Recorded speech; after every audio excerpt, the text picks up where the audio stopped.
Crew legit. Welcome back, viewers. Josh here. Neil here. And what were we just talking about? We were talking about the evolution of platforming games. Yes. Yeah, because I'm psyched to play this game. I love Castlevania, but I miss this style of 2D platforming game because it's not quite died out, but it's become its own little subgenre now. Yeah, you don't see any major titles, obviously, being released that are platformers like this. So all indie games now, you're not going to see a major title, you're going to see an indie game that is a platformer like this. Yeah, which there's nothing wrong with that, that's for sure. I mean, it's cool that indie developers are getting money based on things we absolutely love to play. But these kind of games have turned more into like Mirror's Edge and, I don't know, Tomb Raider to a small extent maybe. A little platforming there, but maybe not so much. Yeah, and it's a good evolution for the for the genre. They did a good job kind of translating it over to 3D. Yeah, definitely. I mean, you have to evolve with the times eventually, and yeah. What do you want, Sarah? Yeah, I just got to say it. She's standing there staring at us awkwardly. I simply heard you say, next time I'll answer the question, Josh, would you rather go without shoes? Yeah. What? I don't know what you're talking about. For the rest of your life. Well, Answer the question. What would you answer that question as? No, this is your video between you boys. To be continued. Don't deflect the question. Oh, but that was the whole point. Why'd you ruin the joke? I'm about to die here and you're ruining the joke. Oh, the cross, it does. Ah! The cross, it does nothing. Okay, what would I rather? Go without shoes. Oh, Without God. shoes. Or walk around in your underwear for the rest of your life. I'm gonna say. Okay, and again, another stipulation is people can't refuse you service based on that. Okay. Okay, and I think that's reasonable for either side because no shirt, no shoes, no service. Yeah. So you can't be refused service. They know that you've taken the no shoes for life challenge or whatever. So I'm gonna say I actually like walking around in barefoot. I'll do it outside sometimes. I definitely do it in the house all the time, so everyone gets to see my beautiful feet, beautiful hairy feet. So I'm gonna say no shoes, because I actually do like walking around outside with no shoes. Yeah. Especially during the summertime, it's actually really fun too. Hey, no, get back here and answer the question, Sarah. Yeah, your turn. This is your No, it's fine. Next Bloodborne episode, episode 19. We'll ask Sarah the not too embarrassing question. Oh, that was perfect. Oh, you guys crack me up. Good times. Oh. So Dying Light. That was the last game I played that had the sort of parkour platformer thing going on. Okay. Ghost chasing me.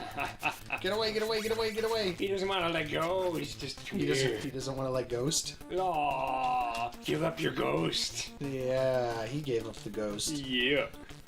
So Dying Light, hey, what was that like? It was from the creators of Dead Island, so it was very much in that vein. Okay, yeah. I know that style of game. Yeah. Not too bad, you know. No, it was a very fun game. More mature feeling than Dead Island. Okay. Fewer weapon varieties. Oh. So they didn't go as crazy on the laser beams attached to shotguns and... No.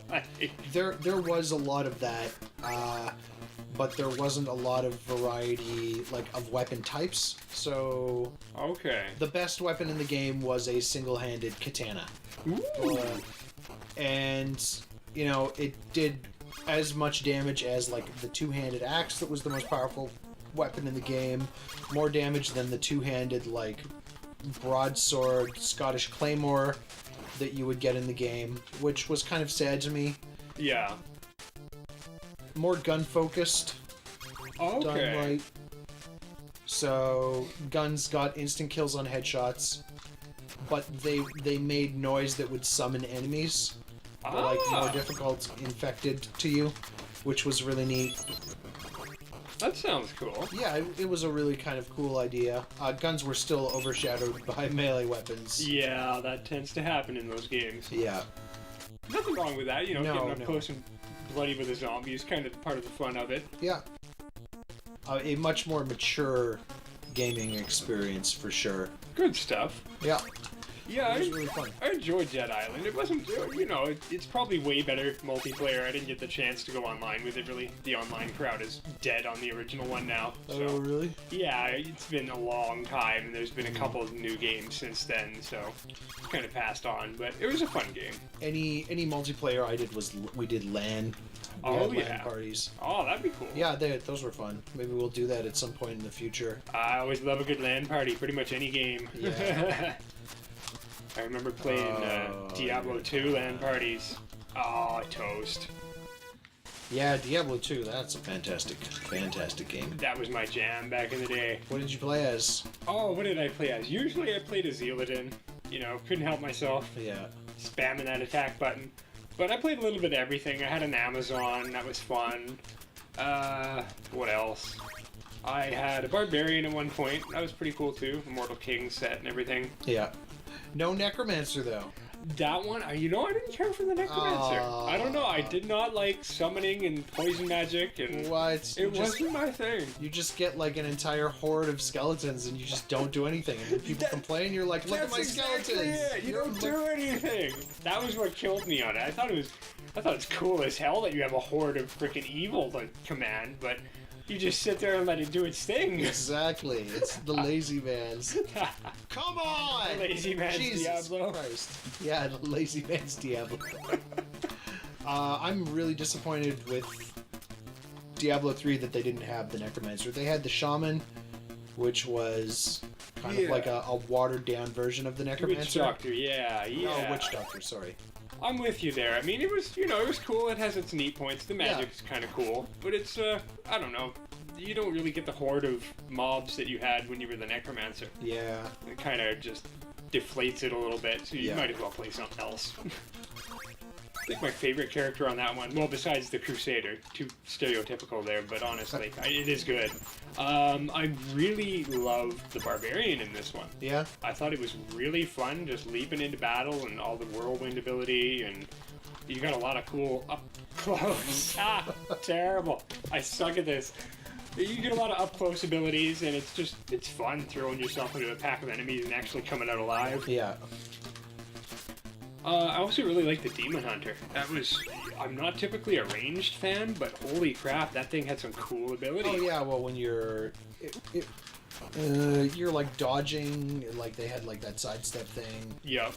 So the dodges were really neat and made it feel like really more action-y than you would expect for a ranged character. Yeah, there's a lot more movement, a lot more stuff going on. You're laying traps. Okay, it's okay, I'm okay. But yeah, I like you can lay traps on your enemies, drag them into it. Lots of, I think my favorite attack was rapid fire. Made you feel like you had a machine gun. Yeah. Just sitting there, unload into a group. No, that was a good game.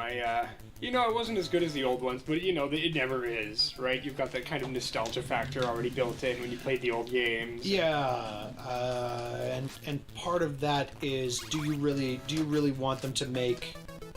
Fuck me. Do you really want them to make exactly the same game again? Yeah. Or do you want something different? Definitely. And you know, people give game developers a lot of flack for taking chances, especially when they fall on their face. Yeah. Which they do, but I mean, if they're trying something different, they're trying something new, and they're not just producing the same garbage, then, you know, cut the developers a bit of slack. Yeah, please do, because honestly, that's how we got so many good games to begin with, is someone just taking a chance on a completely new, different, crazy idea that, oh, this might not work, but let's give it a shot. Yeah. I mean, and imagine where we would be if game developers didn't take any chances. I mean, they're certainly taking less chances now. because it's more about making the money and less about art for a lot of games. Yeah. So, you're seeing kind of the same games carbon copied, year after year, and that's kind of sad. But then you get new original games that are coming out. Yeah, that's the thing. You kind of have to have it both ways. You need the company to, I don't want to say abuse, but just work over an intellectual property they already own in order to make some money so that they can take those chances and make new games and not worry if it flops and the company won't close down because of it. Yeah. So, yeah, I kind of understand where they're coming from at it. You just, some companies go a little too far with it. I mean, a good example of a company that uses this and goes a bit too far is EA. Yeah, I was waiting for you to say those two letters. They've made amazing games and started amazing original game series, right? Yeah. So I mean, I really enjoyed Dead Space. Dead Space 1 was a fantastic game. Very original, very neat. Extremely creative, yeah. But this is from the same company that releases FIFA every year. And not to knock, I think that's like the fourth time that we've right been on dying that spot. Not to knock that, because it's neat to have, the updated rosters, they're fixing the game more every year, and FIFA is huge. I mean, I'm gonna say the best-selling game ever. It's got to be one of them. It's got, especially because of the international market, right? Yeah, because Europeans love soccer. Yeah. You can't blame them. They got a lot of teams. Yeah. And FIFA has so much content in it. But why can't you release a patch? You could release a patch and have the same thing. Yeah, that's true. A lot of the time you really could just update it a little bit because the game is not... the engine hasn't changed at all. There's not a massive amount of roster changes. Yeah. It's not game-breaking if they would just patch it. And then when they do change the engine, people complain. Yeah, of course. Right? Because it was different from last year, and they're like, well, we're going to kind of change things up now so that it looks like we're selling a different product. I guess that's a little sarcastic, but because they want to change things up, they want to have a different formula, they want to see what works best for their product, and they're continuing to try to improve it. And then people complain when they're like, oh, it's not exactly the same game that I played last year. I have to learn new mechanics. It's not as good. Whatever, right? Basically, EA is screwed if they do and screwed if they don't. Yeah. But the fact that, every couple of years they produce a fantastic game, that makes it okay for me that they're releasing, garbage. Yeah. Well, because, I mean, honestly, I play a decent number of EA games. Oh, yeah, everyone does. Yeah. You literally can't avoid it. To be continued. We'll talk about this more next time. Or will we? Ever. Again. I never drink. Why?